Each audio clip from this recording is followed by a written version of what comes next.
5. Noetics and ethics.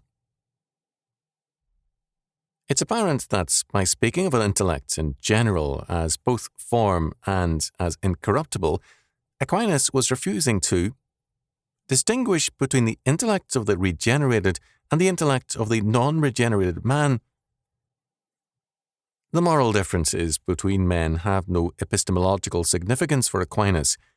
His concept of the intellect was one which ascribed neutrality to it. In this respect, he was clearly a partisan of the Arabic and Jewish Enlightenment of that era.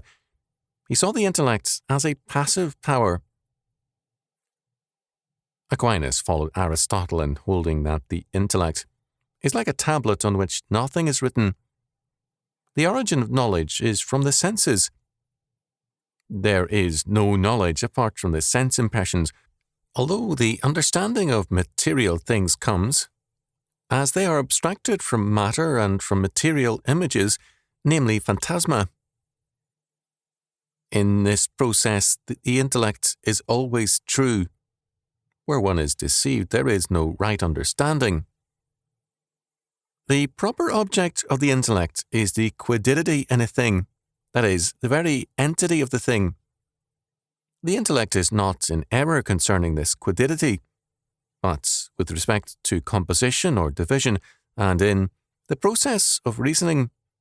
Thus, the intellect cannot err in regard to those propositions which are understood as soon as their terms are understood, as with first principles. But in the absolute consideration of the quiddity of the thing and of those things which are known thereby, the intellect is never deceived. In analysing this position, it is necessary to note that there are two basic approaches to the problem of noetics and ethics, the relationship of knowing to morality.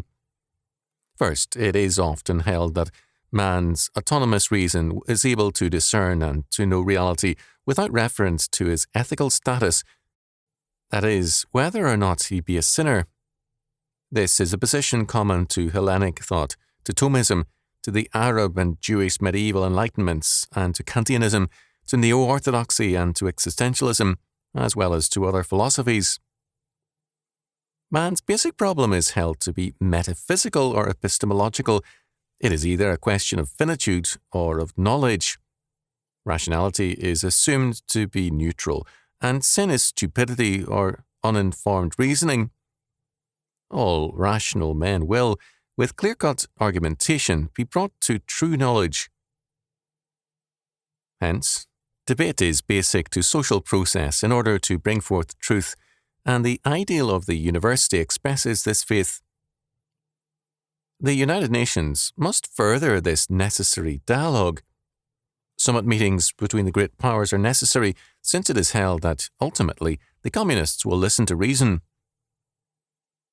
This is, for example, the premise of Erich Fromm, who stated in 1962 that a dialogue with Hitler would have been impossible because he was lacking in sanity. But it seems quite clear that the Russian leaders of today are sane and rational people. The leaders of the Soviet Union are realistic men of common sense. Fromm advocated unilateral disarmament by the United States as a means of establishing a situation of trust and hence of rational negotiations. A premise of the US foreign aid program is that demonstrated goodwill can further diplomacy or sound reasoning. The Lutheran Karl Franke, in discussing the noetic effect of sin, sees man's renewal, in Van Til's words, in the fact that the natural is after all quite powerful for good because he always remains a rational creature, and no rational creature is ever quite helpless. Thus, in every realm, political, theological, or epistemological, it is held that man's autonomous reason can have valid and true knowledge without any determinative noetic effect by sin. The second basic approach to the relationship of knowledge and morality is the biblical faith that man's knowledge rests on a common religious premise with his ethical concepts. Man is either a covenant keeper or a covenant breaker with God. If man is a covenant breaker, his whole outlook, noetic and ethical, is coloured and shaped by his rebellion against God. He refuses to accept as his basic premise the sovereignty of God and God's eternal decree as revealed in Scripture. Instead, he asserts his own sovereignty and sees a world of brute factuality which can only be ordered ultimately by his creative interpretation and progressive control. For the one man, God is ultimate; for the other, his own rationality. For biblical faith, man's basic problem is not metaphysical but ethical, his apostasy from God, and man's epistemological problem is also basically ethical. Man suppresses or holds down the truth in unrighteousness, Romans 1:18. Apostate man suppresses the truth about reality because it witnesses to God and seeks to reduce factuality from a God-created, God-testifying reality to a position of neutrality, of brute factuality. A neutral reality, a world of brute factuality, is then a world in which sovereign man can exercise his ultimate control, his predestinating power and decree. For the biblical perspective, as summarized by Augustine, men are divided into two camps, the city of God and the city of man, and the differences are religious, moral, noetic, and epistemological. Between these two camps, warfare exists.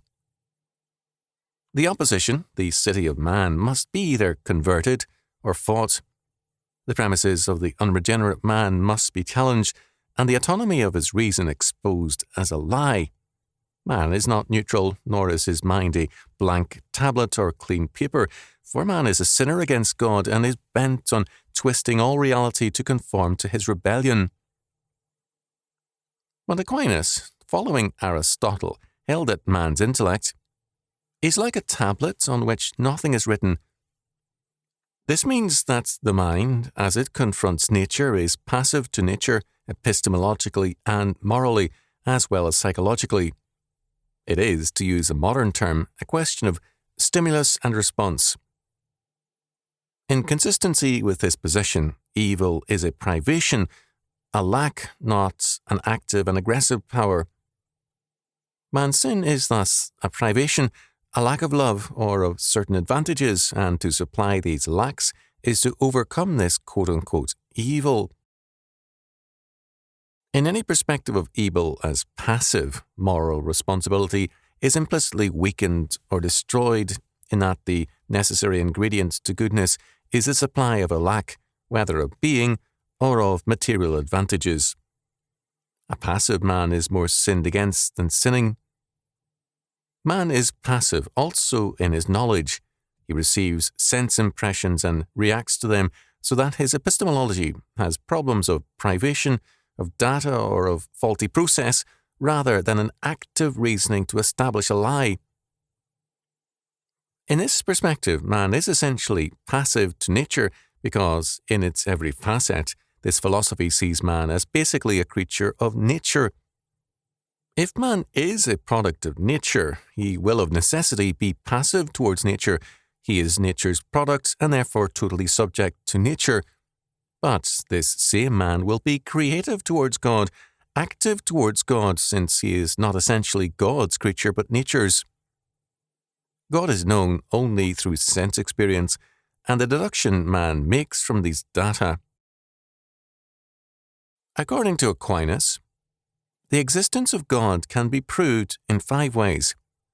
The first argument is from motion, which is the reduction of something from potentiality to actuality. The second is from the nature of efficient cause. The third is from possibility and necessity. The fourth is taken from the gradation to be found in things. And the fifth is taken from the governance of the world, which shows design rather than chance. These proofs are another way of stating that knowledge and being are correlative, but it becomes apparent now that this means that man's knowledge and being are correlative. This is the premise rather than an assertion that God's knowledge and the universe of created being are correlative. In terms of this equation, Socrates and Aristotle regarded all wickedness as due to ignorance. For Aquinas, being is pure act. God alone, who is being, is pure act. A creature is nothing but a limited participation in the act of existing of God, and its essence marks off the measure of that participation. In all created things, therefore, there is a real distinction between essence and act of existing. Man's intellect cannot penetrate the act of existing, which is God. As a result, man can have no positive knowledge of God as he is in himself, but only as he is represented in creatures. Man's own unity rests in his act of existing, which has primacy over essence. In a sense, Aquinas pointed forward to existentialism. His God was the necessary postulate to human thought, to the correlation of knowledge and being. In later eras, the God of Aquinas was increasingly reduced from reality simply to this postulate, and then not entirely a necessary one. The problem has been well illustrated by an incident cited by Anne Fremantle. When the philosophers William James and Henry Bergson met on May 28, 1905, there were several instances of silence, and then James asked Bergson straightway how he envisaged the problem of religion. Is it good to believe, but is the experience of God or of oneself? Is the revelation, James asked, of our own revelation of God to ourselves, or is it the revelation of God to us? This most central of all questions, did God make us, or we him, worried St. Thomas not at all. The fact that Aquinas, with his very earnest and dedicated faith, did not worry over this problem does not obliterate the fact that his philosophy, by transferring the starting point and the given from the ontological trinity to the autonomous mind of man, made the problem unavoidable. Moreover, since it is man's thought which is independently correlative to being, man's intellect is therefore active as it relates to God. In subsequent thinking, it was increasingly to assume the prerogatives of God while denying the responsibilities of man by its passivity to the world of nature. In thought, creative; in morality and psychology, passive. This is a result of St. Thomas's incorporation of Aristotle into Christian thought. Aquinas held to the predestination of God, but he also prepared the way for the predestination by man, total planning and control by man, as man makes his knowledge correlative to being by controlling evolution, society, and the entire social order.